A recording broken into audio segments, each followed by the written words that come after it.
Peak Human. Les humains à leur meilleur. C'est tu apogeo.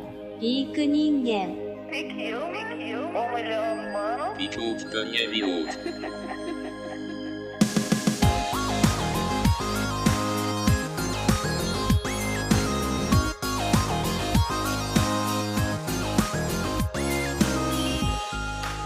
Hey everyone, welcome back to the Peak Human podcast. Got a special one this week with a legendary aging researcher, Dr. Michael Rose. I've been following his work for over a year now and it's super interesting. I read his entire book, The Long Tomorrow, and was really excited to talk to him and dig deeper. The podcast gets better and more useful as it goes, so stick around. I'd suggest using the 2x speed button on your podcast app. That's how I do it, to listen to a ton of content quickly. Dr. Michael Rose is one of the world's leading scientists in aging, biological immortality, and human evolution. He is director and professor at the Department of Ecology and Evolutionary Biology at the University of California, Irvine. He has been doing research for 40 years and published over 275 academic publications and authored 10 books, including Does Aging Stop? And Evolutionary Biology of Aging. He's a legend. There's so much interesting stuff in this episode. I really think there's going to be some aging breakthroughs soon. And one thing that you have most control of is living a sapient diet and lifestyle, whatever version of that works for you. So quick updates, working on Food Lives every day, many hours, so much work. It's insane. Scoping out Austin, moving to Texas soon, going for Halloween. We're going to have a meetup on Sunday in the park. I'll send out an invite soon or message me on Instagram.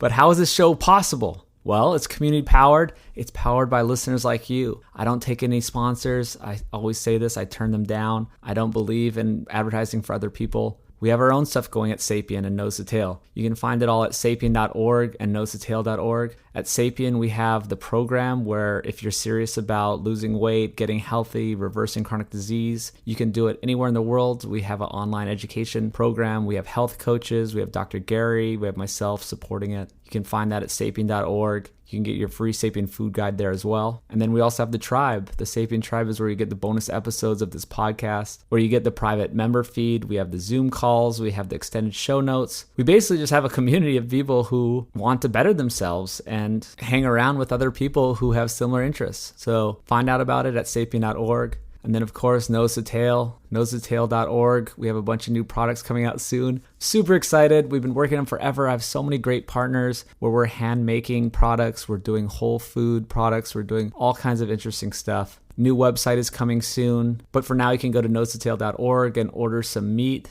We have all the grass-fed and grass-finished beef and buffalo and lamb. We have the high omega-3, low omega-6 pork and chicken. We have the organ meats mixed in. We have suet. We have the bones. We sell the whole animal. This is how animals are supposed to be sold and eaten. We do them one by one. That's why we don't have extra liver, because the animal only has one liver. And we use a lot of it for the primal ground beef with all the organs in it. We have to sell the bones. We have to sell all the different pieces of the animal. If it was a feedlot, anyone could get anything anytime they wanted, but that's why we're out of products, and that's why they're so great and why they're in high demand. So we stock up every couple weeks. We send out orders every Monday and Tuesday. They're delivered to all the 48 United States. And it's really great stuff. And it's a great way to support all this content and support the ranch that we raise all these animals on. So go to nosetotale.org, look for the new products, follow Eat Nose to Tail on social media, and you'll see all the new products and keep updated with that. And that's about it. Just remember to start back at episode 1, share with friends and family, give the podcast a review on iTunes or any podcast app.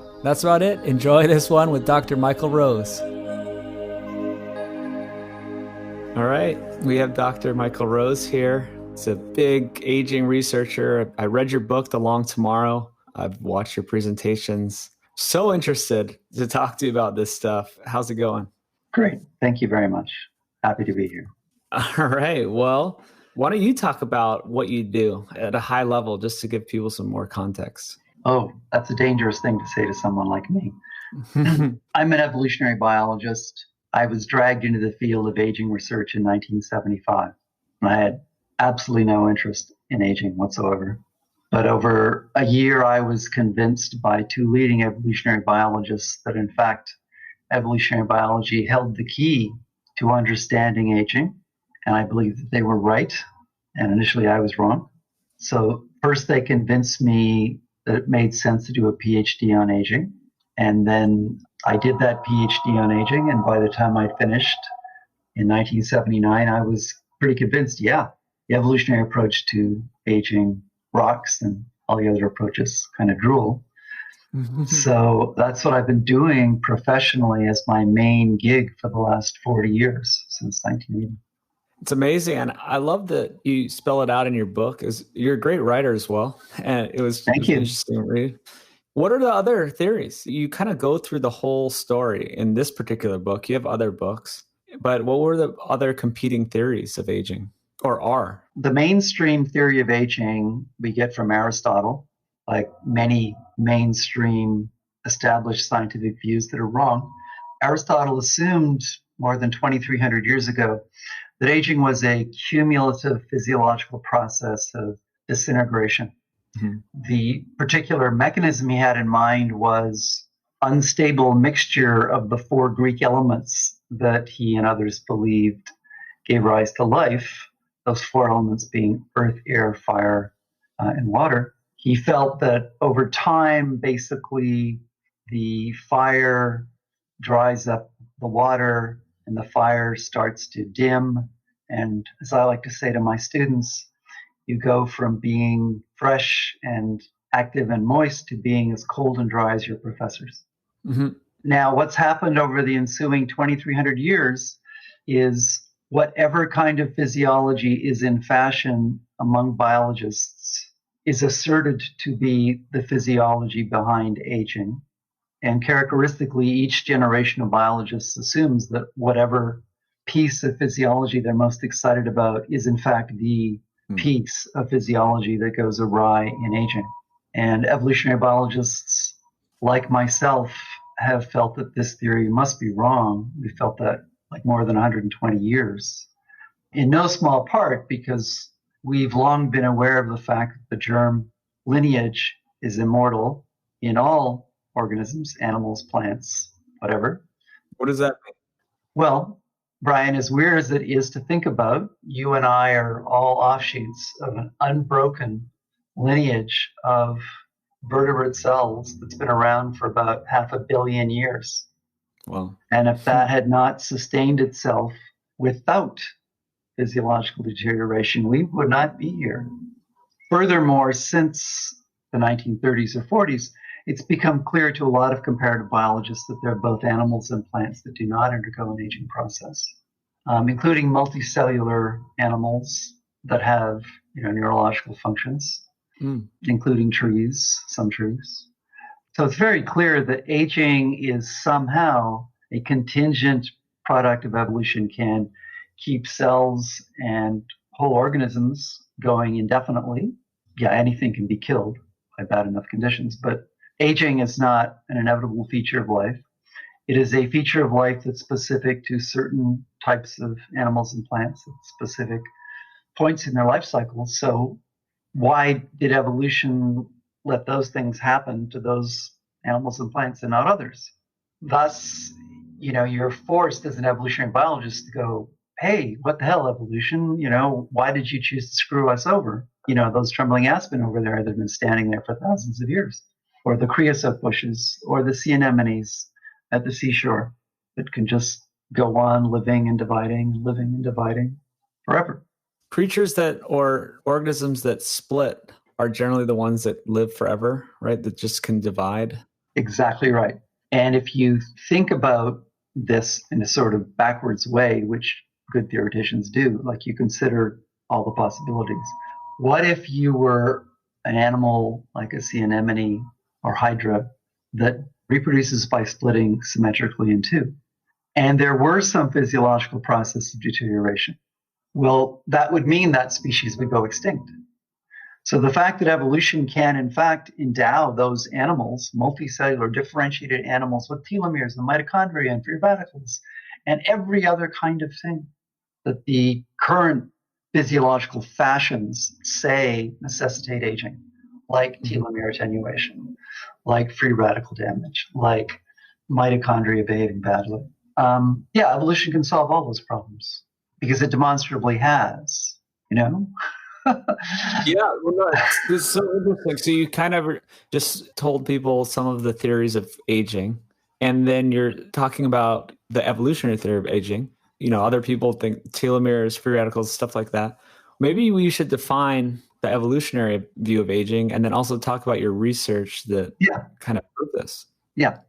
It turns out if you look at the math by which evolutionary genetics operates, if you have a system of reproduction that does not involve splitting symmetrically in two, but instead involves something that you could call the parent cell or the parent organism and the offspring organism or cell, then whenever you have a situation of asymmetry in reproduction like that, and the simplest asymmetry is like in insects where they produce an egg and they have the insect body, then it turns out that aging necessarily evolves among adults. And that's not because verbally we think that's intuitive, it's because that's what the mathematics shows. In the same way you get things in physics like E equals mc squared, not going faster than the speed of light and stuff like that. It's a basic property of the mathematics that underlies the evolution of all life. So what does that mean? So maybe you should go back to your research, and because you can kind of grasp it better when you talk about your initial. Well, there's a useful verbal summary of the math. Is that the force of natural selection declines with adult age, only adult age. And it starts declining as soon as adulthood starts. How do you define adulthood? Adulthood meaning the start of reproduction by any adult in an entire population. Because, of course, populations evolve, individuals do not. So as soon as individuals in the population start to be naughty, from that point on, the force of natural selection declines all the way to zero at some later age. That point where the force of natural selection hits zero turns out to be very interesting for really understanding what's going on in aging, even physiologically. We can get to that later. So that mathematical theory was basically developed fully between 1966 and 1980. First by William Hamilton, a very accomplished evolutionary biologist, probably the greatest evolutionary biologist after 1965. And one of my doctoral advisors, Brian Charlesworth. And by 1980, Charlesworth had published a book called Evolution in Age-Structured Populations, which basically means populations that have adults and their offspring are different. I actually got to read that book as he was writing it in the late 70s, while I was simultaneously doing the experimental work that tested the key elements of the evolutionary genetic theory of aging. And I was doing several different kinds of experiments, but the simplest one turned out to be the most important one. And this very simple experiment, which is based on an idea as simple as E equals mc squared. So you know that E equals mc squared gets you like atomic bombs, right? Because if you convert a small amount of mass into energy, it's multiplied by c squared, where c is the speed of light. So it's a gigantic number. Well, similarly, in the math, there's this little term called usually little b, which is the first stage of reproduction in the population, which is the point in time when the force of natural selection starts to decline. So I reasoned that, well, if this little parameter determines when aging starts, then all I have to do with my lab animals, which were and still are fruit flies, Drosophila, if I switch that little b parameter to a later age, like to twice as great an age, then evolution by natural selection should immediately start to shift aging toward later ages. And basically that is exactly what happens. So it's not the telomeres, it's not the mitochondria, it's not the free radicals, it's a little parameter in a piece of mathematics. It's very cool. I mean, you've been doing this since the 70s and shown this many times, and it's been replicated in different labs. So tell us exactly why the force of natural selection, why it stops after that point.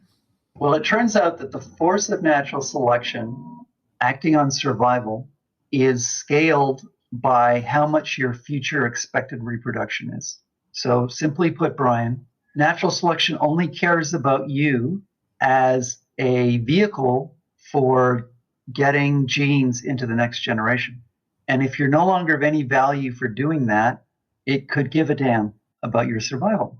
It stops caring about your future physiologically and in every other way, every other aspect of how you function, your morphology, your physiology, from how well your brain works right down, indeed, to your freaking telomeres. And as you go down this slope of decreasing force, your physiology and anatomy and everything about you is also going down the slope of increasing dysfunction. The way I have learned to think about it is all you're seeing with aging is the detuning of adaptation.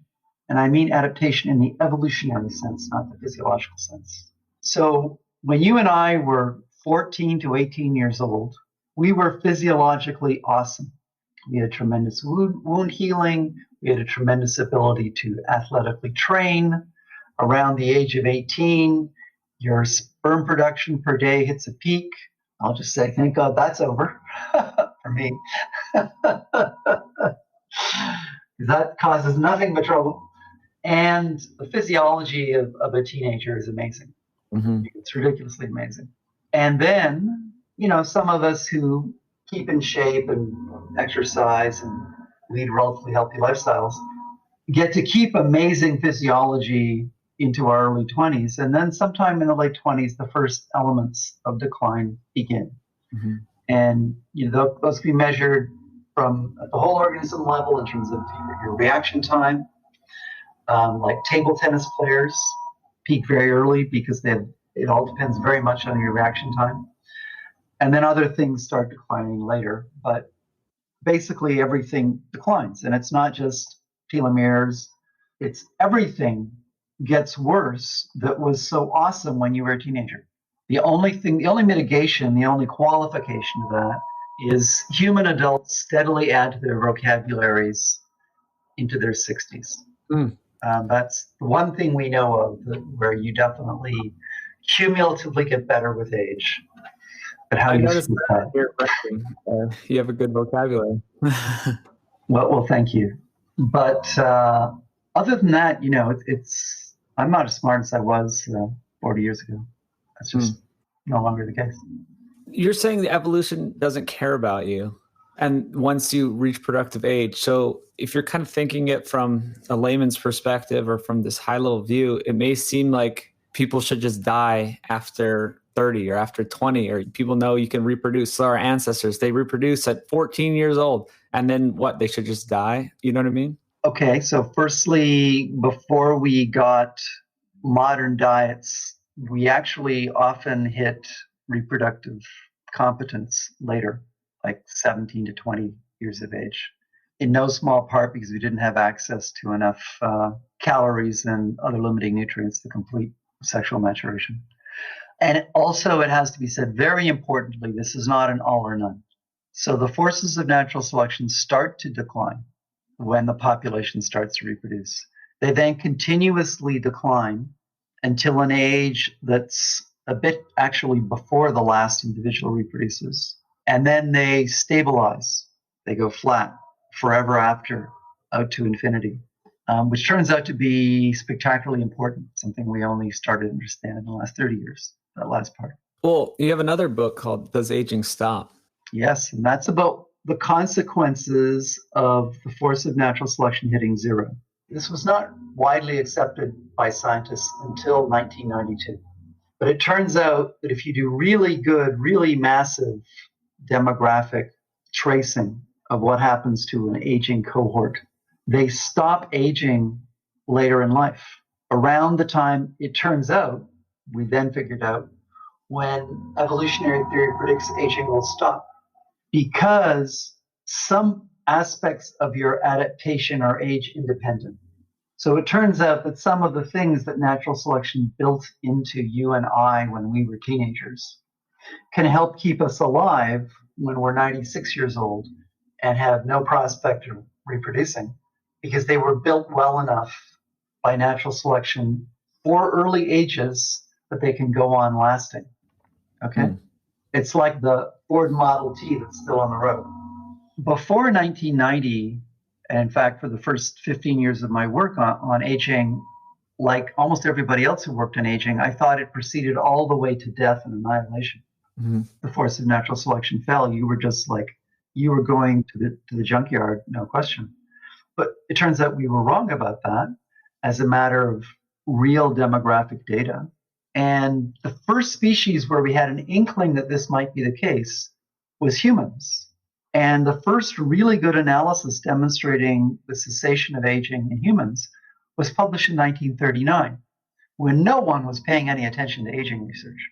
Because a lot of other stuff was going on in the world. But 50 years later, basically, the phenomenon was rediscovered in laboratory experiments with both fruit flies and medflies. And that finding was published in two very prominent papers in the Journal of Science. Nothing to do with me. It came from the labs of Jim Carey at UC Davis and Jim Kurtzinger at the University of Minnesota. And like a lot of people at the time, I was stunned, like I couldn't believe this was true. But more and more data supported their view that aging came to a stop. So we tried to figure out how evolution would let that happen. So together with my close colleague Larry Muller, same spelling as Robert Muller, we re-examined the evolutionary genetic math. And it turned out, nobody had ever looked at this in the theory before, that the theory had always predicted or implied the existence of a post-aging phase of stable survival patterns. So since the mid-90s, my bigger focus has been on the cessation of aging rather than aging itself. And we've actually found ways to manipulate the cessation of aging genetically, evolutionarily, and even environmentally. Wow. What does this mean in sort of layman's terms? Like, I think you mentioned at age 95 or 90. What happens? Does that mean you're just coasting and then just things, accidents or other things will get you? Or if you have these chronic diseases, you'll succumb to them? But the actual aging process doesn't go further? Well, the key insight that the data and the theory reveal is there isn't a cumulative aging process. There's only the detuning of adaptation by the declining force of natural selection. But it only detunes so far. If there were, in fact, any cumulative aging process as such, then it would be impossible for aging to stop. Because, when you're 90 years old, you're in really bad shape. And if you imagine that was produced simply by a cumulative physiological process that wasn't going to stop, well, then the cessation of aging from then on would be inconceivable. But if instead your notion of what determines the pattern that we call aging is the force of natural selection, which creates a pattern of detuned adaptation, then when the force of natural selection stops declining, which it certainly does by the 70s, then you expect aging to stop. And that's not just a verbal assertion, that comes from the math. And we published that math in 1996. And then in our book, Does Aging Stop, in 2011, we combined all the data with all the math and showed how it all works. And in fact, once you see and deal with the fact that aging stops and explain it, it gives you a completely different view of everything about aging, in the same way that Einstein's analysis of super fast speeds approaching that of light completely recast physics from 1905. Once you've passed into Einstein's world, nothing about time, motion, mass, or energy is ever the same again. So in 1992, the whole field of aging research passed through the looking glass from Alice in Wonderland, where everything became different and everything became weird. And very few people have been willing to go through that looking glass with me and Larry Muller, mostly our own students and close colleagues. Once you go through that looking glass, you know that what everybody else is talking about in aging is garbage. They're fundamentally wrong in the same sense that the Newtonians were fundamentally wrong about the meaning of gravity, space, time, mass, energy. The Newtonian equations turn out to be approximations to what happens with the real physics at very low speeds, at very low masses, and so on, but is in general wrong.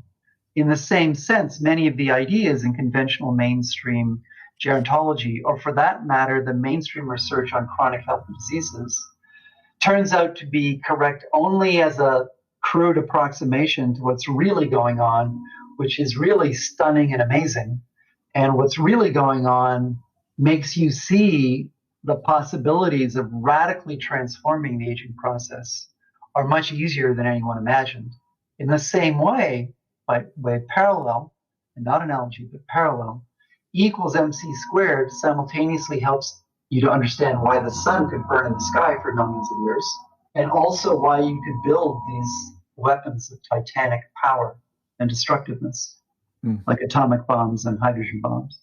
What is the real world to ramifications of this? And how do you translate this into trying to extend aging or real world application that people what they can do? Well, the conventional Aristotelian theory that aging is this cumulative physiological process means it's like crudely speaking, it's like you're endlessly struggling against entropy, which is always breaking you down.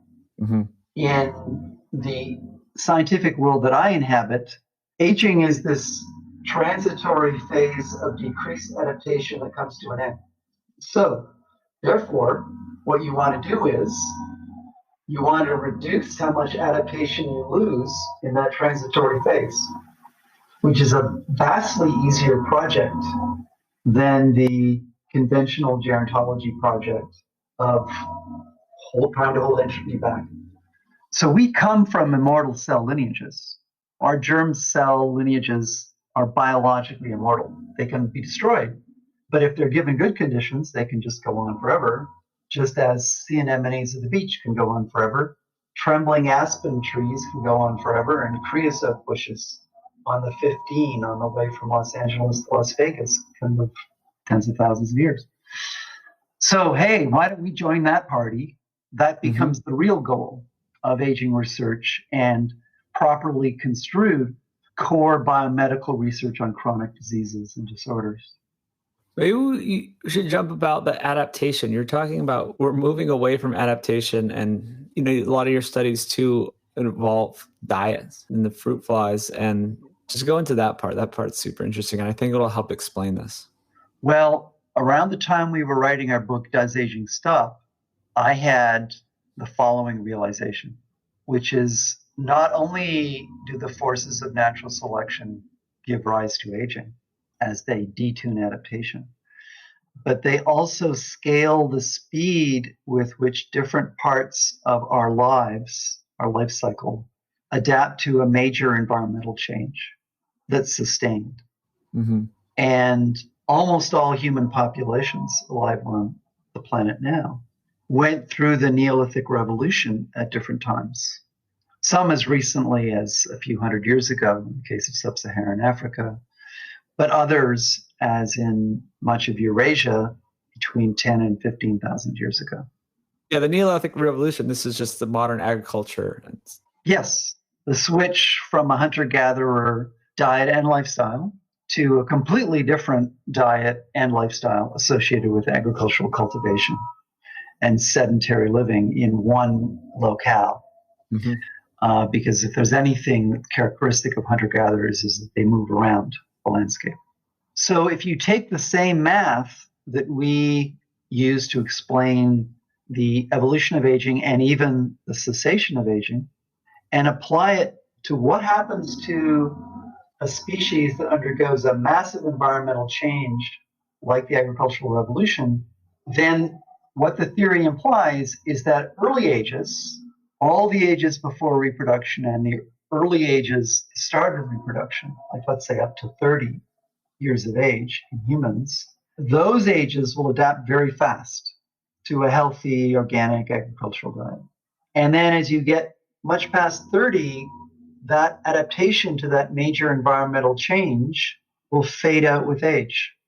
producing a massive amplification in the aging process, meaning a massive acceleration in the loss of adaptation as a function of adult age. So in other words, to put this in vernacular, we were doubly screwed once we switched to an agricultural diet. Our aging process was massively amplified. And another way to say it that I like to sort of figure it out in my head is the older you get, the more you have to eat an ancestral diet. And it's not that people say, oh, I turned 30 and my metabolism slowed down. That's not how it works. It's you were better adapted at modern diet and lifestyle up until you reached 20s and 30s, and then you were less adapted to it. So you must go to a more ancestral diet and eat less junk food and eat less trash, and then you will be healthier. Let me give you a major qualification to that. I think you're basically right. But I mean, truly modern diets that we've had for around 150 years, from when they started cooking with seed oils, processed seed oils, from when they just were milling the hell out of grains and so on. Nobody's adapted to that. 6-year-olds should not eat Twinkies. 6-year-olds should not consume soda. 8-year-olds. It screws with everybody's health at every age. The industrial diet, as I like to call it. The general foods diet. The center of the supermarket diet. Modern ultra-processed foods. There's kind of 3 areas in dietary history, and I think I might add a 4th later in this discussion, but people call it paleo diet, and paleo diet can mean a lot of things, and some people are trying to debunk the paleo diet, whatever it may be. There's an ancestral diet, then there's this modern agricultural diet, and then just very recently, about 100 years, is the ultra-processed, ultra-modern diet that no one is suited for. But you're saying some people, when you're young, they're more suited, depending on when in history they started this diet, for this modern agricultural diet, which would be healthy versions of grains that were processed ancestral method or stuff like that. Exactly right. That is what I'm saying. We just today, or yesterday actually, found out a paper that we have which shows that pattern is in press with rejuvenation research. So we have experimental data on different diets, because this theory, these ideas are completely general ideas. They're just like evolution by natural selection or Mendelian genetics. There's nothing special about humans except for the fact that we underwent the Neolithic Revolution. But the irony in my lab is that we gave our flies a Neolithic Revolution where we switched them from a diet of rotting apples in orchards to a banana food diet, which they'd never seen before in their evolutionary history. And we gave them that banana food diet for hundreds of generations, just as most humans have had exposure to the agricultural diet for hundreds of generations. So because we did a Neolithic revolution for our flies, we can test to see if the age-dependent principle applies to our flies. And it turns out it absolutely does. But if we give them a completely novel diet, that screws them at every age. Okay? That's all we've got. And in our case, we actually used a very benign novel diet, which is oranges instead of bananas or apples. Yeah, talk about those. I mean, too bad you don't have your visuals, but just you can see the curves. It's very striking to see these sort of curves. Well, I gave a talk based on the graduate student who did the work, Grant Rutledge, his doctoral thesis. I gave a good talk on this at the Ancestral Health Symposium, which you can see online, 2018. But the basic idea is that these flies had not seen a rotten apple diet, and fruit flies like rotten fruit, not fresh fruit. So they're not an agricultural pest. They're just hang around and feed off the stuff that we don't want to eat. And for centuries before we got these flies from an apple orchard, for centuries it was rotting apples. So they're very well adapted to rotting apples. But then after 1975, when they were brought into the lab, they never saw rotting apples at all for the next 40 years, until we started doing these experiments with our Trader Joe's organic applesauce plus yeast paste emulation of rotting apples. And I think that it's very important to state that it's a positive feature of our experiments that we did a half-assed emulation of what their original diet must have been. We did not fully recover their ancestral diet or lifestyle. We just did a crude approximation based on stuff you could buy at Trader Joe's or Whole Foods. That's a modern analog to people just buying grass-fed meat and fish from Trader Joe's. Exactly. So you go to Trader Joe's, as I do, and you look for organic everything, and you avoid things that are new agricultural products, new in the scale of 1 million years. So, I don't consume legumes. I don't consume wheat products. I don't consume dairy products. And instead, I get the wild Pacific salmon. I get the grass-fed beef. I get the tree nuts. I get the fruit. Even though the fruit has been bred to be more pulpy and sweet and so on, it's still really noticeably better for my health than anything, even the organic agricultural stuff that we weren't eating up until 20,000 years ago. So even better, if you're going out hunting, you're eating nose to tail, you're eating bone marrow, you're eating everything of the animal and the organs and all that. I am the world's greatest fan of bone marrow as a food. I think it's the best food there is. Because what we tend to eat from the animal doesn't involve enough organ tissue. So it's actually nutrient deprived. Well, I started a whole company based around this called Nose to Tail, actually, where we sell we have all the organ meats and bone marrow and everything. And that's exactly what you should do. So that's brilliant. Right? A lazy approximation is still pretty good. So you did a lazy approximation in the lab with that Trader Joe's applesauce. It still was great. If you look at the curves, they lived way longer. But even better would be if you really go back and try to live a real ancestral diet and lifestyle, and it could be even better. Exactly true. But there's another step, okay? And I'll be talking about this at a meeting next month, which is even with the best diet and lifestyle, you're still going to have an aging transition. It's nowhere near as bad as it is on agricultural foods, but it's still there. But remember, it's only a contingent product of evolution by natural selection, tuning gene frequencies all around the genome. Well, guess what we do in my lab? We retune genomes to push aging way back and to make it much more benign. So in addition to retuning your diet and lifestyle, the next step after you've done that is to try to retune your genome and how it works, which really means maybe there are a few things you want genetic engineering done, as Elizabeth Parrish is doing. But for a lot of things, it means retuning your transcriptome. So what does that mean? Yeah, what is this retuning your genome or transcriptome?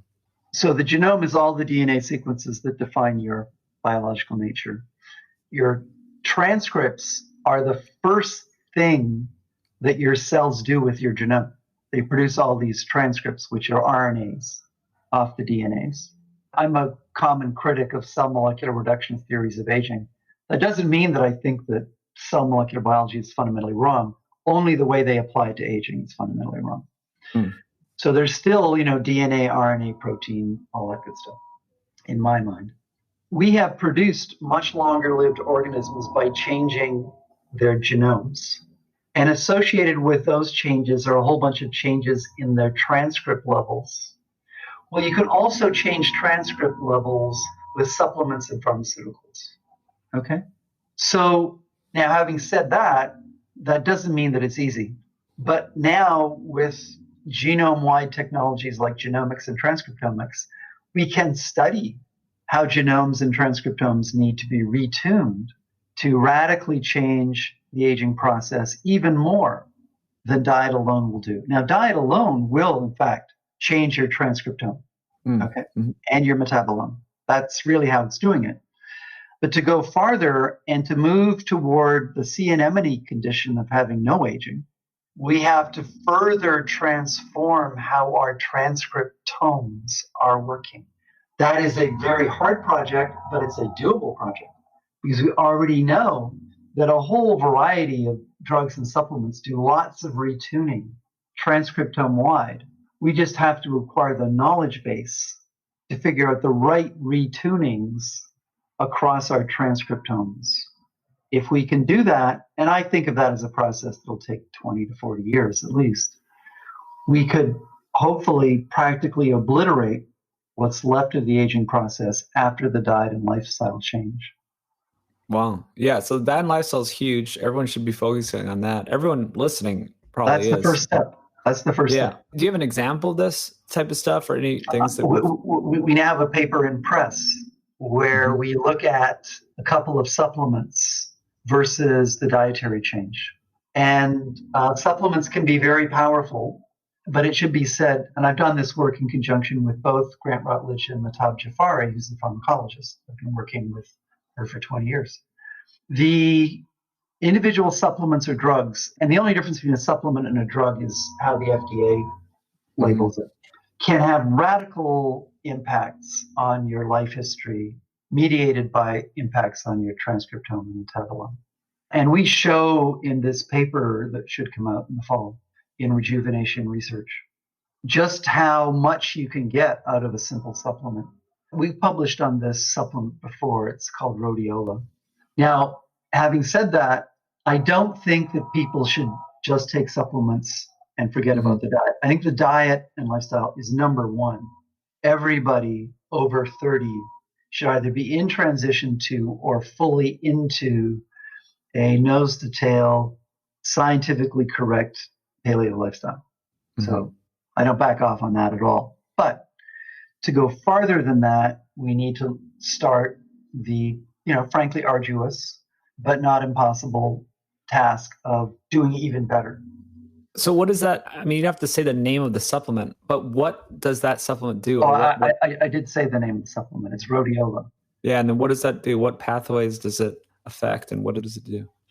Well, we are actually just starting our work on drugs, supplements, and the transcriptome. So we have experiments in progress on the transcriptomic and metabolomic details of different drugs and supplements which have already been found to improve the aging process. That's work in progress. But we are pioneering the methods in fruit flies that you would in fact want to then adapt to humans.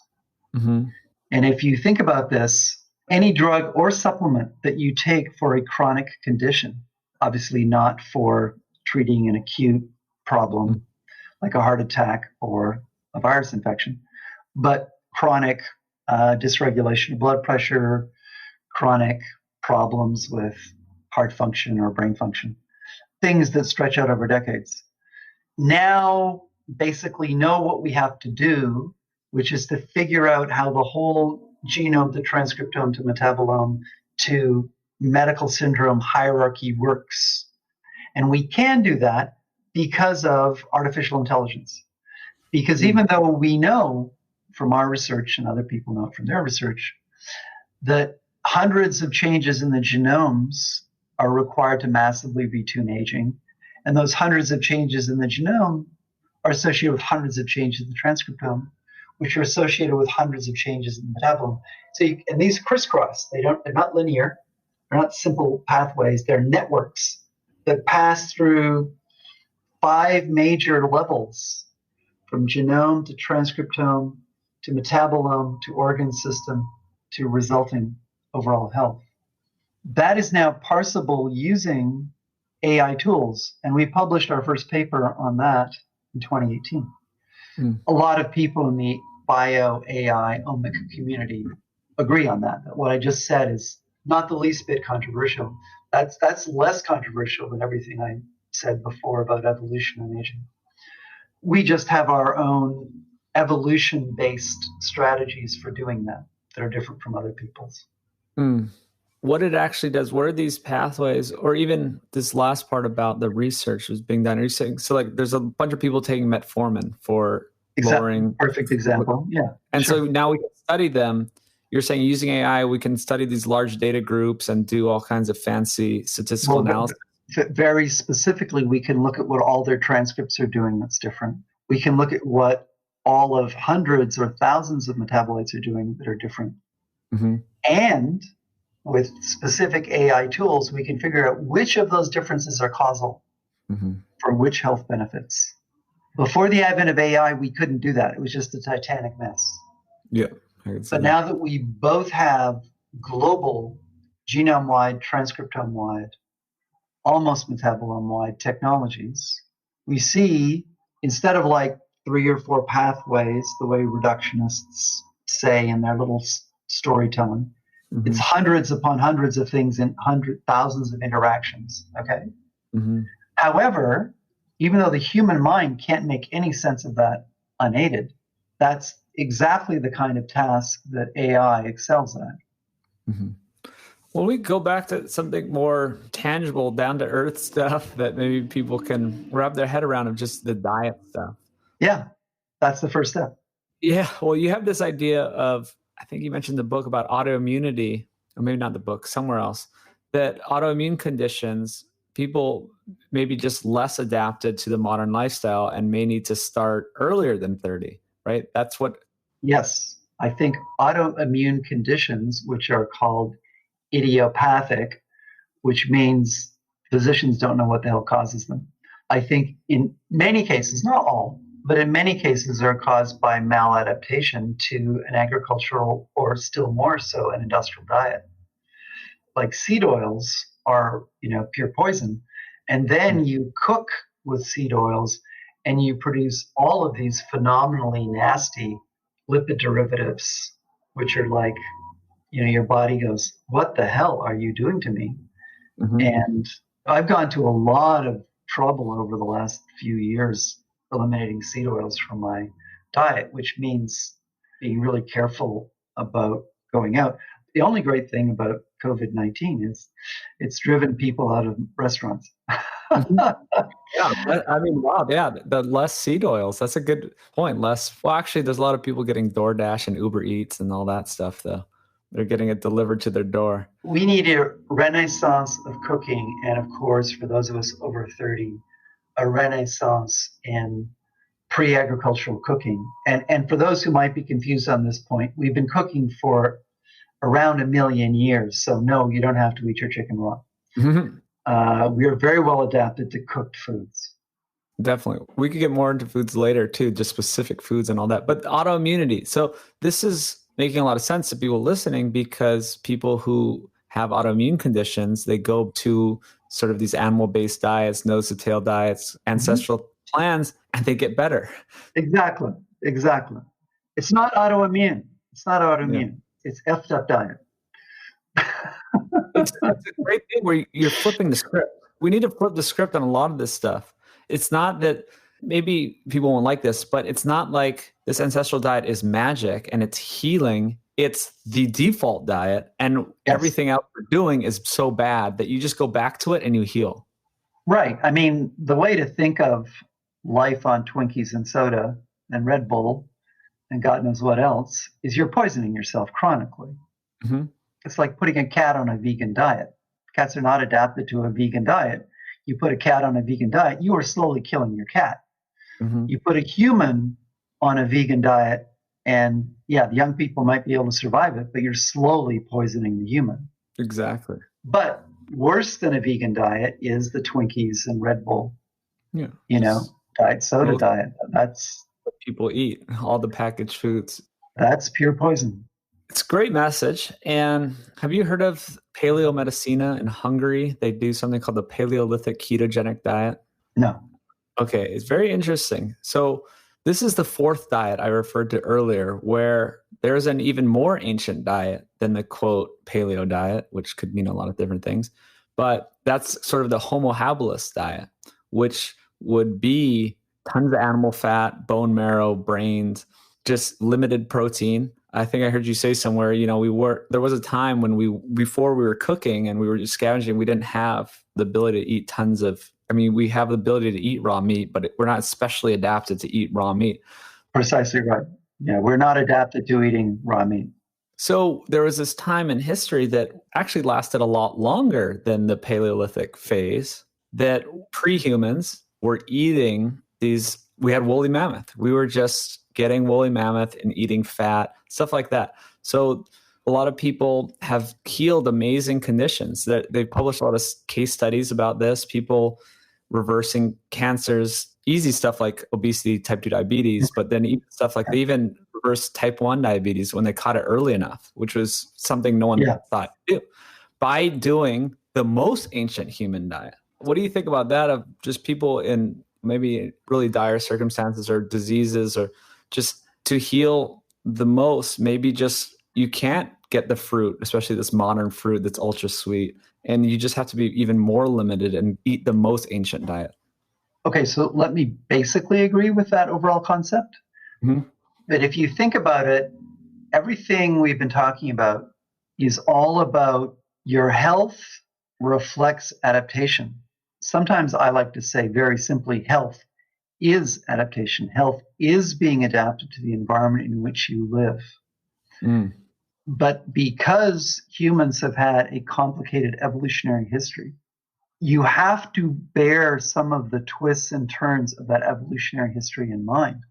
The big chunks of selection in our ancestry over the last few million years have revolved around themes like, firstly, cooking. Some paleoanthropologists believe that we started cooking more than 2 million years ago. I don't know if that's true or not, but our guts and our teeth are only really explicable evolutionarily in terms of eating a heavily processed anthropological sense. That means pounded, chopped up, and cooked diet. Mm-hmm. If you attempt to eat only raw foods as a human and you don't cook and you don't process, you become malnourished fairly fast because our guts suck at absorbing nutrients from raw meat or raw vegetables. But the only things... Seen some good data on this too. It's like the more raw and you go, the more sort of underweight you can be. And it's the more processed too, it's the more overweight. It's basically right too. That, I mean, there's an optimum point. Yeah. As an evolutionary biologist and of a particular kind, which is to say, I'm an experimental evolutionist. So I control how my populations evolve over hundreds of generations. And some of my populations have had fairly complicated evolutionary histories as we change their selection regimes. That produces this weird pattern of some pieces of evolutionary history get kept and some get erased. But some of my favorite examples of long-term evolutionary history antedate our genus, which is to say we come from omnivorous primates. So our ancestors were eating stuff like insect grubs, honey, and plant matter 6 million years ago. Mm-hmm. And humans have never stopped consuming things like honey and fruit and tree nuts and insect grubs all through this time. And many of those things wrong. But starting somewhere between 1 and 3 million years ago, we started to cook those things and made them even more nutritious for us. Mm-hmm. And the anthropological data are more than 2 million years ago, we started to cut bones open to consume marrow, because we have records of stone tools being used for that purpose from 2.5 million years ago from Africa. Okay? So we've been eating bone marrow for 2.5 million years. How amazing is that? That means we've been selected to use the nutrients in bone marrow for more than 2 million years. We've also been selected to seek, consume, enjoy, and profit from honey. Okay, that's where our sweet tooth comes from, honey and fruit. So we're selected to consume some kinds of sweet stuff, because liking sweet stuff is a human universal. So we've never been a pure carnivore. There are only a few populations which are strictly carnivorous in the human radiation. And they're off the beaten track, chiefly the Inuit of northern North America. We've been omnivores for a very long time. We've been cooking for a very long time. And should I get cancer, in a sense, the bad news is if you live long enough, you always have some malignancies. I would go even more hardcore paleo, as you're just suggesting and describing. There are some subtleties to medicine which is to say you may have a transitory need for a pharmaceutical to get you out of a bad metabolic place you've gone to. Like if you are already obese and suddenly you switch to a high-fat diet, that might create circulatory problems. You might want to take a pharmaceutical to mitigate those circulatory problems. However, I will say I don't know that modern medicine knows enough about the effective medical treatment of people over 30 on ancestral diets. I know personally, of course, a number of physicians who are members of the Ancestral Health Society, of Physicians for Ancestral Health, who are working on that exact project. And it's a tough project because they don't have enough data yet. But we will get better at the medical care of people who are on the right diet for everybody over 30. And a very important footnote, of course, is for those people who have Australasian ancestry exclusively, they're not adapted agricultural at all. They have to go paleo from the get-go. And there's a ton of data on this collected by people like Stefan Lindbergh and others, showing how all the Australian Aboriginals who have terrible health on a modern Australian diet, the number one best thing you can do is convert them back to an approximation of their ancestral diet from 100 years ago. Well, absolutely. And you see this in all kinds of populations, like the Pima Indians as an example in North America, and they get tons of type 2 diabetes and obesity because they're not well adapted to the diet. Or even Inuit. Yeah, Inuit, they have this diet. And if you go to modern foods, they very quickly get sick. Exactly. There is a time and place for medicine too. I mean, there's modern pharmaceuticals that are good and there's many that are bad. We're not saying that you can't use any of these modern interventions. And one of my goals in the rest of my career is to try to help pharmaceutical companies do better stuff by using all the information from experimental evolution, genomics, and transcriptomics that they should have been using, but they didn't have any access to it before 1999 anyway. So you've got to be charitable to them for that. Or in this evolutionary humans throughout history, brain size, I talked to a great researcher, Lee Broadhurst. She looks through human history, and she's big on seafood over history. How else would we account for the large increase in size of the human brain? I'm making a film about this stuff that pretty much debunks the vegan films. And the vegan films are saying, oh, we cook starches, and that's what made our brains so big. So what is your take on this? Full disclosure, I've been working on evolutionary pressures that led to the evolution of our large brains for more than 40 years. I have several publications in this field. My views are seemingly mainstream, but actually they're fairly radical. So that there were two main theories for why humans evolved large brains. One, due to Friedrich Engels originally, is that we evolved large brains to use tools. And that theory was very popular from the 1870s to the 1960s. It fell from favor as we learned just how many tools chimpanzees use in the wild and how few tools many hunter-gatherer tribes use in the wild. So it turns out our tool use is really not that special. Okay. I mean, it's much greater than even the best chimpanzee troops, but it's not orders of magnitude greater. It's about twice as great. Well, when I say we, I mean humans in a hunter-gatherer societies, not what we've had in the last 20,000 years of agricultural civilizations. The theory that's been more popular since the 1970s is a theory Darwin proposed in the 1870s, which is basically selection for social intelligence, also known as the Machiavellian intelligence selection mechanism. In the 1970s, I analyzed that second theory in terms of evolutionary game theory, which is the appropriate tool for analyzing how well that selection mechanism will work.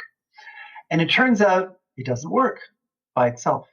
The thing, however, which does work is something I've been calling the mental arms race amplifier, an article I published in 1980, in which you have selection for brain capacities that combine social capacities with technological capacities.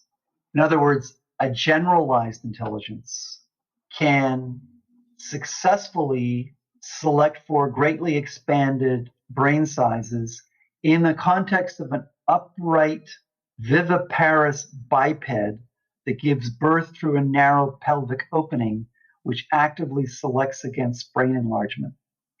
That's the factor that those theories, all the other theories before 1980, weren't adequately taking into account, because there's strong selection in humans, and there was up until the 20th century, strong selection for brain size reduction because of the birth problem, and then the helpless human newborn, which can't even adequately suckle for its first 3 months of life. To overcome that very strong selection, you need opposing, incredibly powerful selection. The two standard models before 1980 weren't good enough. So in 1980, I proposed a model that is powerful enough. Well, what about the nutrition side of things? I think you said at some point that it's sort of illogical to presume that just starches or vegetarian diets could produce this nutritional, there's a nutritional component. Absolutely. So our adoption of hunting and scavenging with stone tools that could cut through bones and skull cases to get at bone marrow and brain, supplied us with the metabolic prerequisites for building large brains.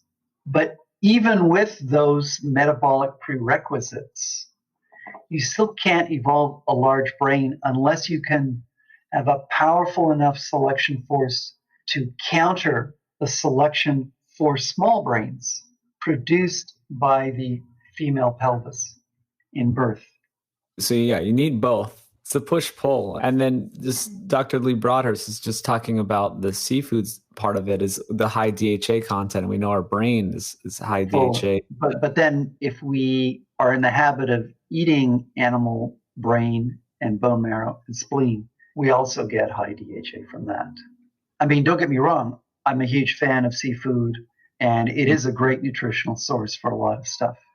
But so are brains from ungulates that we kill, butcher, cook, and then crack open the bones on and eat the bone marrow and eat the brains. Exactly. Well, yeah, that's just logically you can figure out that humans were the only creatures that had access to those. Like we could come to a kill that's even been picked apart completely, but the bones, the brain would still be intact for us to crack open. Exactly. And only us. Yeah. No one because else. of our use of both stone tools and cooking. Yeah. Okay. So here's some other stuff. So you talked about calorie restriction in the book, which I mean, there's a lot of nuance there. Why don't you just jump in? I won't lead you in any direction, but you got into the calorie restriction idea of aging. Right. Adaptation features significant trade-offs. And the most general, I won't say universal, but ubiquitous trade-off is between the resources you devote for survival versus the resources you devote to reproduction.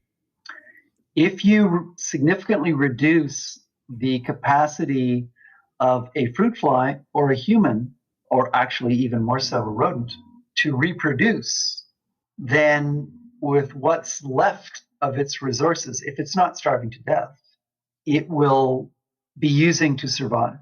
And we actually have done experiments on this for 30 years. And together with Jay Phelan of UCLA, I've published a couple of papers on this. Rodents have massive physiological investments in reproduction when they're given unlimited access to nutrients. So their bodies really transform themselves to produce a very large litter, then nourish at great physiological expense. Primates, especially the larger primates, don't do any such thing, relatively speaking. That's why we rarely produce more than one or two offspring at a time, because our bodies are not wired to do what rodents can do, which is produce 8 to 12 pups at a time and then nurse all of them. Humans are more like fruit flies. You take a female fruit fly and you reduce its access to high quality nutrients. Its reproductive level crashes and it will survive 10 to 15% longer. There's a fair amount of circumstantial evidence that you do something similar with humans and you would get at most a 5 to 10% increase in lifespan because there isn't the massive physiological reallocation there is in rodents. In rodents, if you calorically restrict them, you can sometimes 50% increase their lifespan because you're massively shutting down their reproductive investment. And that in turn means that their physiologies turn more toward maintaining their survival. This is a very, very general phenomenon across the entire living world, plants, animals, you name it. But I think the quantitative analysis I did with Jay Phelan suggests that in humans, the magnitude of the benefit will be particularly small. Mm-hmm. Well, this is one good reason why we can't just extrapolate rodent studies to humans. Well, evolutionary biologists, one of the things that a well-trained evolutionary biologist becomes good at is trying to determine the conditions when you can make a correct comparative inference from one species to another. And what I'm trying to say to you is that when you have a completely general evolutionary phenomenon, like the declining forces of natural selection in animals that reproduce without splitting in two, like all insects and all vertebrates, you can say, yes, it's a comparative universal prediction that all insects and all vertebrates will undergo an aging process.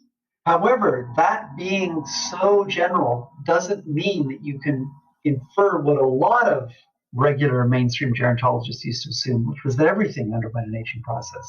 That is categorically false.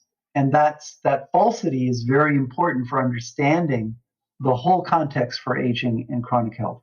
Mm-hmm. In the same way, the impact of caloric restriction in shutting down reproduction and forcing the physiology off reproduction and toward survival, that's a very general phenomenon qualitatively, but it is not an absolutely universal phenomenon, and nor will the quantitative scale of that be universal. Might be a good time to go back to kind of your base theory that you discovered decades ago, was that by pushing back reproductive age, it pushed back the lifespan into a longer lifespan. Mm-hmm. I don't know if we could really hit that clearly enough for people to grasp. So maybe you could just... So a simple thing to say is that using that basic technique, it's been very easy for our lab and many other labs to double lifespan. And that doubled length of lifespan is associated with many improvements in physiological function, like increased stress resistance, increased resistance to infection, much longer sustained reproduction, among many other things. It's really interesting. So you found this sort of accidentally when one of your lab associates forgot to feed. So the lab catastrophe experiment that my lab tech did by not feeding my flies revealed that the flies that, when fed, would live twice as long compared to their controls were also much more resistant to acute stresses. They weren't feeble but long-lived. They were actually more robust. And this led to a whole bunch of different experiments on measures of how well they could fly, how long they kept walking. Basically, to produce a much longer-lived fruit fly, you need a superfly. You need a robust, strong, all these cool things fly. And I think that's a very general principle. Yeah, these are your Methuselah flies, you call them. I was bringing it up to mention that they could survive more stress. That's what I meant. Didn't know that before, that you thought they would just live longer, but then this showed. So we're talking about the caloric restrictions. So you're saying, super clear on it, that by having the caloric restriction in younger age, that delayed the reproductive age and that produced the extended life? No. In the evolution experiments where we change how natural selection declines, specifically delaying the start of the decline, we're giving them the same kind of nutrition. We're giving them the same access to sex and everything else. We're just not letting them reproduce. I call that experiment like a graduate school or medical school experiment. You're allowed to have sex in graduate school, but if you have offspring, forget it. It's a disaster. So usually these people with long careers as students don't have kids until later in life. Exactly right. Yeah. Back in the good old days of rampant sexism, that was called the career woman experiment. But It's actually general to both males and females, and it's got nothing to do with women specific.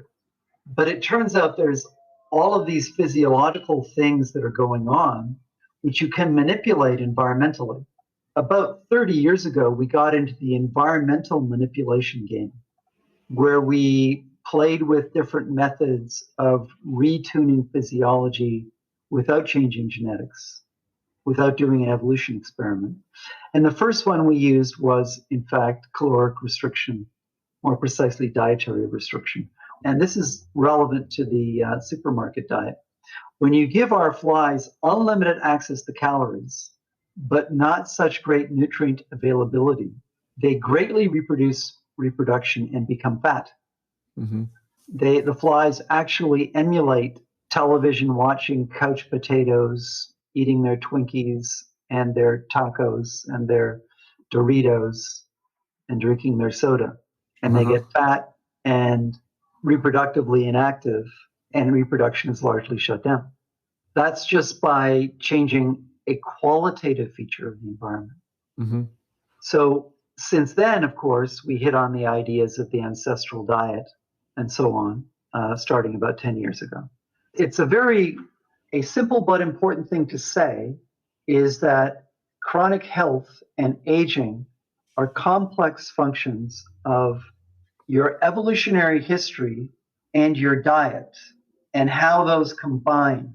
And unfortunately for humans, they combine in a very bad way after the age of 30 or so. The way I like to say it, before 30, yeah, you can eat a healthy organic agricultural diet. By the time you're 40, forget it. No one's adapted to it anymore. You have a transition in between. And everybody over 40 whom I have persuaded to clean up their diet and make it more paleo ancestral has seen a concrete health benefit. And I'm sure you've seen exactly the same thing over and over again. Absolutely. Yeah, I do work with a doctor and we have a clinic and it's across the board. Or anyone who ever commented on my Instagram post or whatever, it's always the same. You go more to this direction, you get healthier. But the caloric restriction part, I know about the Caloric Restriction Society. I actually just looked at their website last night. It was really wacky stuff. I think they're kind of a wacky group. At best, maybe they're going to get a couple years of life. Like you're saying, that it's a reduced improvement, and they're torturing themselves. I don't believe in this caloric restriction, and you can tell me what you think. It's about getting just the right calories, right? It's like the sweet spot. You don't want to be obese, like you said. You have worse problems. If you're too thin, you have problems, and you just want to be just right. Let me add an element here. Basically, affluent Westerners are massively exposed to food. Mm-hmm. And we have every incentive to overeat because restaurants and supermarkets make more money if we not only overeat, but become compulsive overeaters. So big food, which I spell capital PHOOD, big food wants to get us addicted to crap, and it wants us to eat massive quantities of crap. Mm-hmm. And I'll say very specifically, before the advent of high fructose corn syrup in the 1970s, seeing a really obese person was relatively rare. Since then, it's become relatively common. I mean, a very large fraction of Americans over 40 are obese. And I submit that's because of overeating, which is massively elicited by a low quality, high calorie, addictive food system. So in a sense, you could say caloric restriction is like a rebellion against being poisoned by garbage food.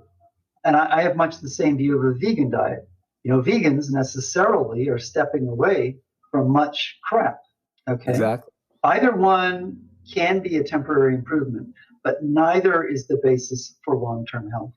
Neither one. Absolutely. Well, that's why I don't like the whole eat less, move more, or calorie counting type of diets, Weight Watchers type of diets, for many reasons. But one is you can't just eat less of the same bad foods, right? So that's absolutely. So yeah, just eat your Twinkies and pizza, but just count your calories. And so then you're starving all the time. And then you have a nutrient incomplete diet. Right. So I literally know people who have lost weight that way. They are people of exceptionally strong willpower and stubbornness, because they won't listen to me. I'm sure you've met a few like that. But, I mean, why not instead move to the ideal relationship between your evolutionary history and your functional diet and lifestyle, where you will be optimizing your health? I never try to sell ancestral paleo diets to people over 40 saying, oh, and you lose weight. I could care less. What it's really about is enhancing your health. Well, you're right. You can lose weight on any number of diets. Famously, a guy lost weight on a Twinkie diet. That's not the point. You can lose weight on a juice fast. You can lose weight on a vegan diet. That's not the point. You need to find what's nutritionally complete. And so what's great about these paleo foods, the ancestral diet, is it's a very nutrient dense diet. You naturally are full and you naturally are getting enough, just the right amount of calories, and you're naturally getting nutrient dense nutrition to meet all your needs without overeating calories. To which I would add, you were also not poisoning yourself. And you're avoiding all the modern poisonous foods. So it's not about calorie restriction. It's about maintaining ideal body composition and health. And so to do that, you need to eat a nutrient-dense ancestral diet. You will get the right amount of calories, or more importantly, just maintain the right body composition. An interesting thing about humans on a really excellent diet, it's very hard to become overweight because your body will eat to satiation and it'll say, no mas. Yeah. The body doesn't need it anymore. Well, that's my theory that I've talked to other doctors, other people on this podcast.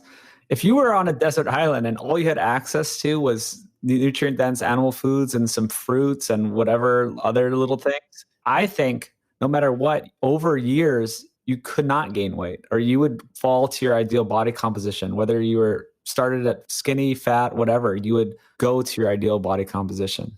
Have you seen pictures of Australian Aboriginals and New Guinea tribes people well over 40 who live on their ancestral diet?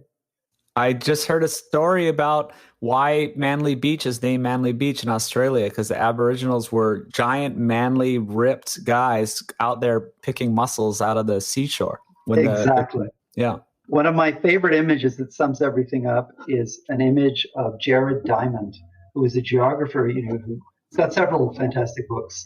But it's this picture of him on going into the New Guinea jungle, and the jungle is behind him. In the foreground is the back of one of the New Guinea tribespeople who would carry all the stuff for him. And that back is like immaculately muscled. And the guy is perfectly erect. Okay, and there's Jared Diamond, a schlubby, middle-aged academic, right? Mm-hmm. With a sort of pyramid-style build. They could have been the same age. Yeah. That's what kills me. Well, speaking of age, I'm here looking at you. I swear you're 45, but I know you're not 45. How old are you? 65. I actually didn't know your exact age. I knew you're in your, that is amazing. That is insane. So how long have you been eating this way? 10 years. So do you think that you just have good genes, or that 10 years eating has just No, I would say specifically I would have expected to be dead by now, because my family history is very bad for GI tract cancer. Mm.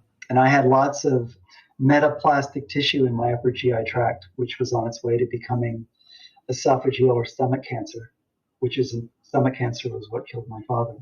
Mm. So no. I don't think I'm especially gifted genetically. If anything, I think I was sort of marked for death on the agricultural diet. And I've had a tremendous resolution of so many adverse symptoms by eliminating agricultural foods from my diet. Well, I'm not being nice and saying you look 45. Like, anyone in the world would think you're 45. But yeah, people could check out your Ancestral Symposium speech. You're in 2018.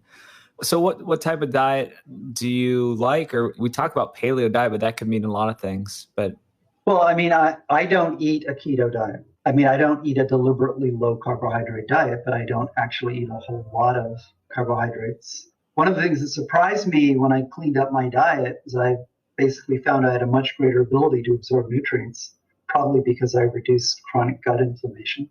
Mm-hmm. I actually eat less meat than I used to, but I focus more on getting adequate fat, animal fat, saturated fat. And anytime I can get bone marrow, man, I'm all over it. I'm right there with you. Yeah. Bone marrow is the dessert of the world. I think it is the single greatest food. Yeah. So good. What are like the high level diet and lifestyle? I mean, we talked about the diet stuff, but what are the just things that people can do to extend their life? What are these like just big broad strokes? Some of it, the blue zones we found, yes, it's human connection. It's being outside. It's not staying indoors. Well, I think being outside fundamentally means don't be sedentary. Mm-hmm.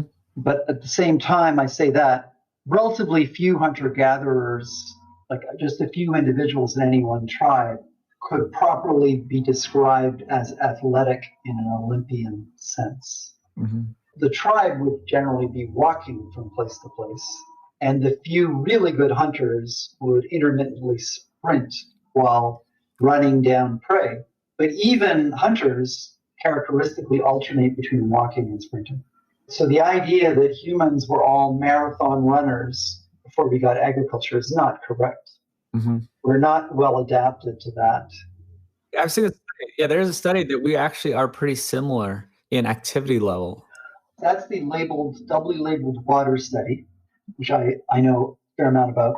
So it turns out that our total metabolic activity levels are not significantly different between modern American populations and hunter-gatherer populations in Africa.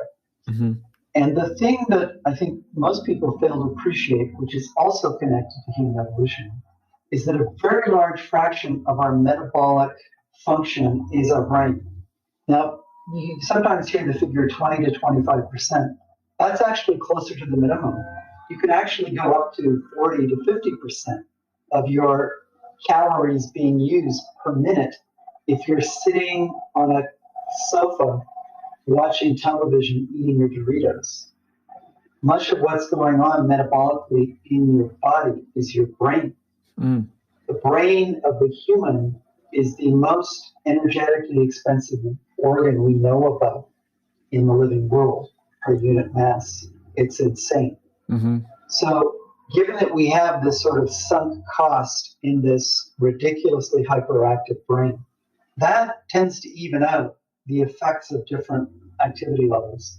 And on the other end of the spectrum, if you look at what biologists call postcranial physiology, a person is just walking around their university campus or wherever they live and work, hang out, isn't using that many fewer calories than your typical hunter-gatherer, because most of them are not engaged in the high-speed pursuit of large, fast animals. Mm. Most of them are gathering food. Most of them are processing food, cooking the food, eating the food, and lying around and gossiping. It's very interesting because I think there's an appropriate amount of exercise, but I don't really believe in over-exercising and going crazy. And it also, what you just talked about kind of debunks the thing that's really propped up by Coca-Cola and these energy balance big organizations that say, oh, it's all about just moving more. You just got to go exercise. And that's, complete garbage. Yeah. Complete garbage. It's a way to sell Coke. It's a way to say that you can drink your Coca-Cola and you're just a lazy fat ass if you're fat. Well, you've been around long enough to realize that anything that a giant corporation is trying to make you do will usually not be to your benefit. Yeah.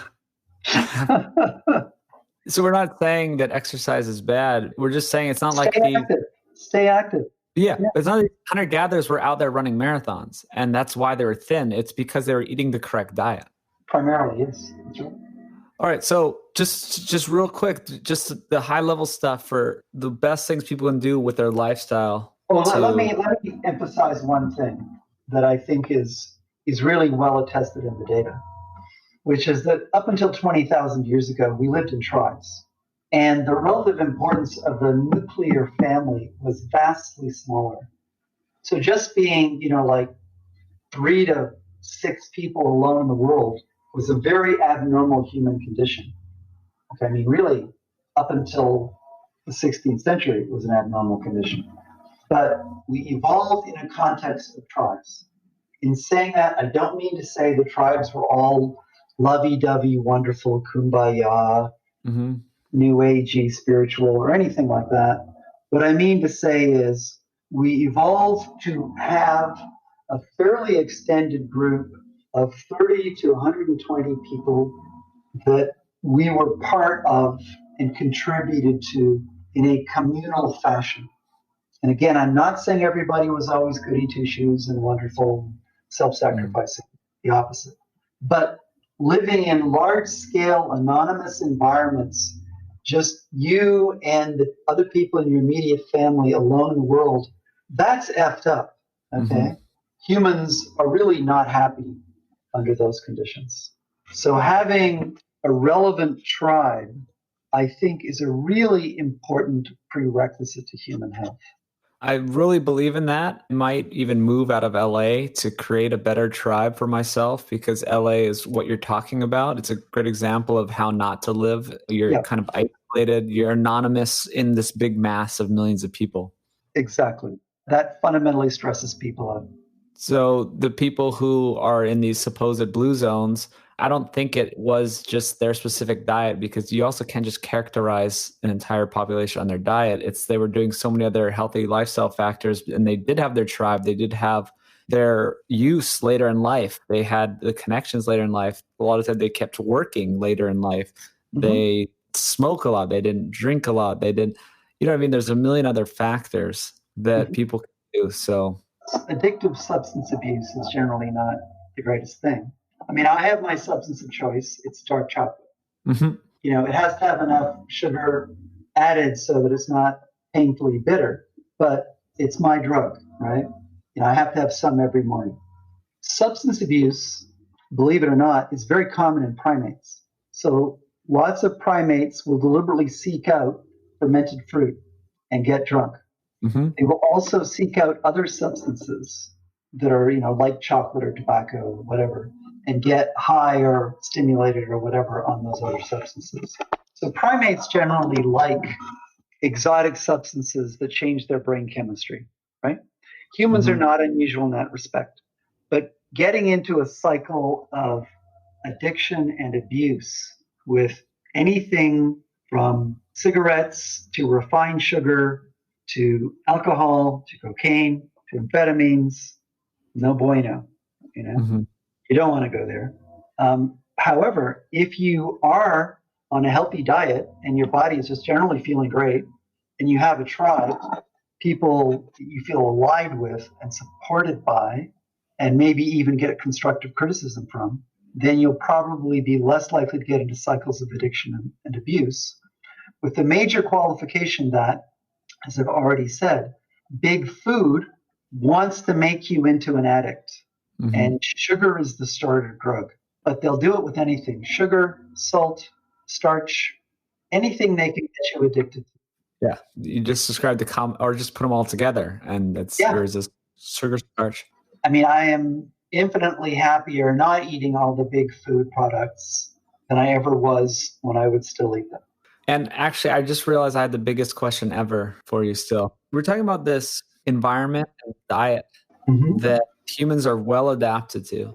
How long could humans live if they lived in the most perfect, pristine environment that they are well adapted to? Whatever time that might be, maybe you could tell me what time and what that environment looked like, but how long could we theoretically live? Perfect air, perfect water, we had the perfect diet, we had the wild food with no pesticides. I'll give you 4 numbers, 2 of which are hardcore data, 2 of which are speculation. On the modern crap industrial Western diet, human aging stops around 105. On an organic agricultural diet, human aging stops around 90.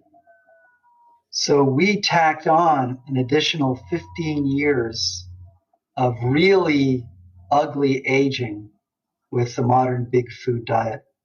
Then the question becomes, when would aging stop on the true ancestral diet if you adopt it after the age of 40?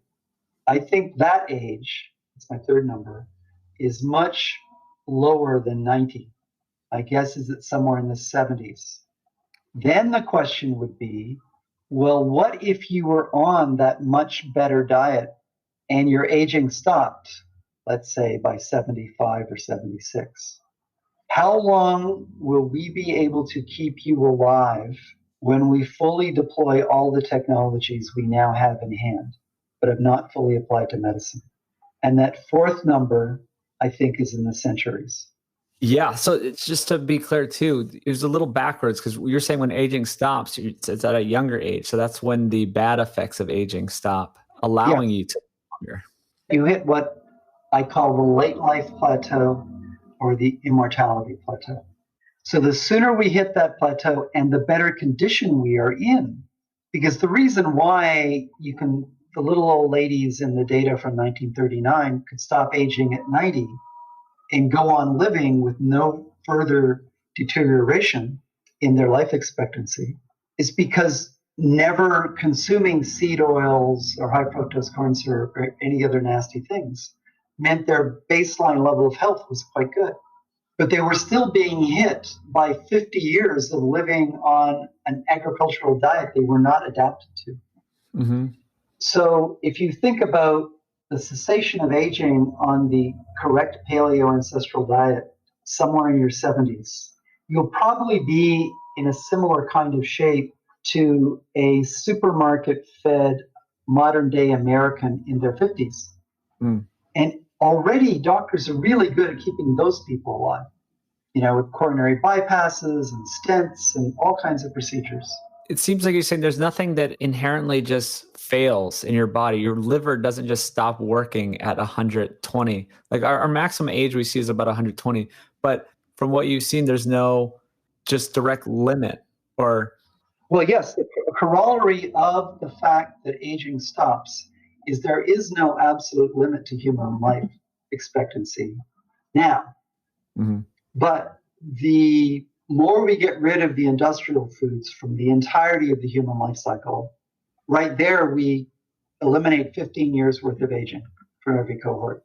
If we then get everybody over 40 to go paleo ancestral, if you follow the parallel of going industrial to organic agriculture, giving you 15 years, that's my warrant for guessing that somewhere in the 70s. So to be very concrete, I expect my own aging to stop somewhere in my 70s. Mm-hmm.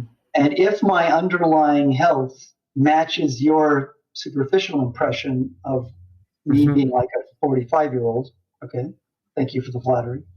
Mm-hmm. But if I am physiologically like somebody who's 48 now, and 10 years from now, when my aging stops in my mid-70s, I'm physiologically like somebody who's 57 or 58. Modern medicine, as I said, as it is now, is already very good at keeping people in that physiological shape alive for very long periods. The only reason why they fail eventually is because the aging process just keeps on. Loss of adaptation with aging keeps on going long after 58 on the industrial diet for another roughly 50 years. It keeps on messing with us. So yeah, the best strategy we have is, and there's going to be more technologies developed as we go. So the best strategy you have is to eat the ancestral diet and just get yourself into a place where you can stop aging and hopefully coast and be in the good shape. A lot of people don't eat enough protein or they don't have enough muscle mass and, they have, right? So it's like you need to keep yourself in good shape for as long as possible so that you can coast through the later years. And as we are coasting, absent major world war or the advent of a Trump regime that lasts for decades, medicine will continue to progress. Mm-hmm. And we'll get better and better and better at treating the chronic diseases. It's not that they'll be totally banished. Yeah. They won't be as severe, and they won't be like an avalanche. Mm-hmm. Or we'll never develop them because we won't get type 2 diabetes. The bad thing about being a vertebrate as opposed to an insect is we spontaneously get cancer. Yeah, okay? Well, cancer is a different story than type 2 diabetes.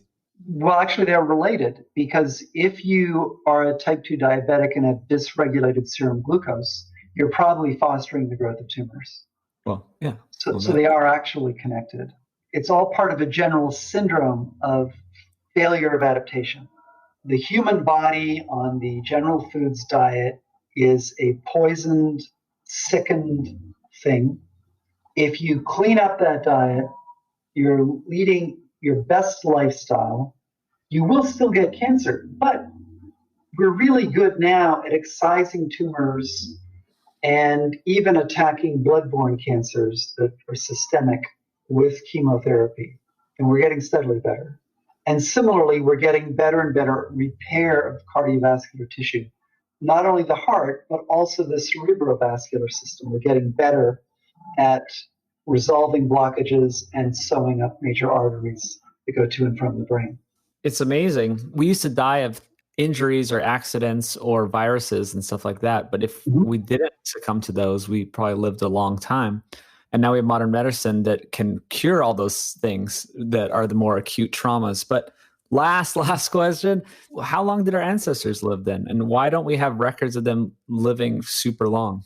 Oh, because you break your leg. So my great-grandfather died of a broken leg in the early 1920s because there were no antibiotics. So you have a major injury before antibiotics and you'll die of sepsis because you've impaired the integrity of the cardiovascular system so much that bacteria get into it, diffuse through your whole body, and you get sepsis and septic shock and you die. And you have to understand, in the ancestral condition, tribal warfare was chronic.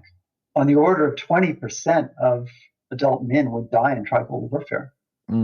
Because basically, if you're just stabbed in the gut before modern medicine, even if you don't bleed out, you'll probably die of sepsis. So there's two things. There's either like looking at remains of our ancient ancestors, and there's so few of those that maybe we just didn't find any that were super old. Or then there's also modern hunter-gatherer tribes that still live in a very ancestral way, but then they die of other things, or like you said, tribal warfare. Well, you were talking about a fourth diet. I would say, right now we know of three major epochs in human diet and health, right? The hunter-gatherer, the organic agricultural era, and the modern industrial poison food era. But ideally, we're moving into a fourth era where we have well-optimized diets in the context of spectacular medicine, medical technology, including drugs that are far fewer side effects and are far more focal in their benefits. And in this fourth era, my firm prediction is that starting in the next century, people will routinely live hundreds of years. I like it. It's kind of the fifth diet. I was talking about like a more ancient diet. So this is the fifth. This is the fifth era. Right. I love it. Fifth? Sure. Okay. Well, we've gone on for quite a while. It's been fun. Yeah, this is great stuff. Maybe you could stick around for 5 more minutes. I have one more question we do for the Sapien tribe. We do a little bonus. Oh, okay. But yeah, why don't you tell everyone where they can find you and anything else before we end this? I'm around on the internet. If you Google Michael Rose aging, you'll get tens of thousands of hits. There are videos of me. My Google Scholar page is Michael R. Rose, R being my middle initial. And there you can see most of my publications. You can also find me on PubMed as MR Rose. You can find my books on Kindle. You can learn more about me at my University of California Irvine faculty profile page. I've been a professor at the University of California for 33 years. You can also find me on Facebook, where I'm Michael Rose. Great. We'll put some links in. Yeah, thank you so much. I'll just do a couple more questions real quick, and we'll take care. Bonus round. All right. Thanks, everyone, for listening. Remember to give the podcast a review, share it with friends and family. Start back at episode 1. Go to sapien.org to find out about the program in the tribe. Go to nosetotale.org to find out about all the new products and get the grass-fed meat delivered to your door. And that's about it. See you next week.